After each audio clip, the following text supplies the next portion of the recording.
السلام عليكم.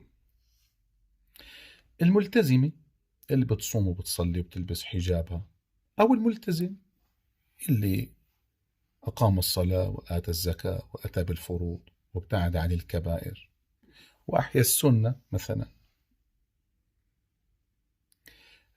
المفهوم الكلاسيكي أو النمطي في عقول الناس أنه هذا الإنسان ما بيغلط، ما بيذنب، لا تغلبه نفسه، لا يفكر مثلا بأن يعبر عن إعجابه في امرأة، هكذا يظنون.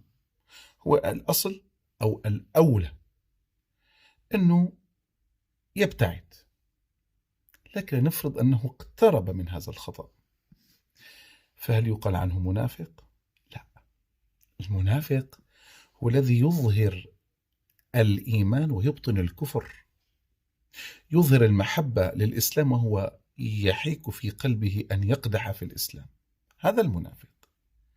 لذلك أو الامرأة الملتزمة صايمة مصلية وغلطت، غلبتها نفسها، فهذا طبع ابن آدم المخلوق من دم وروح، المعجون من هذه الطينة، من طبعه الخطأ. فبعض الناس، أنا سمعت من بعض الناس أنه يظهرون غير ما يبطنون. لا، لو أنه إنسان عمل جنحة أو عمل ذنب أو عمل غلطة أو فكر بأمر ما، هذا لا يعني أنه منافق، هذا إنسان مخطئ. قال الله تعالى: وآخرون اعترفوا بذنوبهم خلطوا عملا صالحا وآخر سيئا. الآية: عسى الله أن يتوب عليهم. فنحن بنتوقع أنه الإنسان المستقيم لازم ما يطلع عن الطريق أبدا.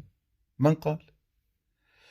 والله لو لم تذنبوا لذهب الله بكم وأتى بقوم آخرين يذنبون فيستغفرون فيتوب الله عليهم أو فيغفر الله لهم.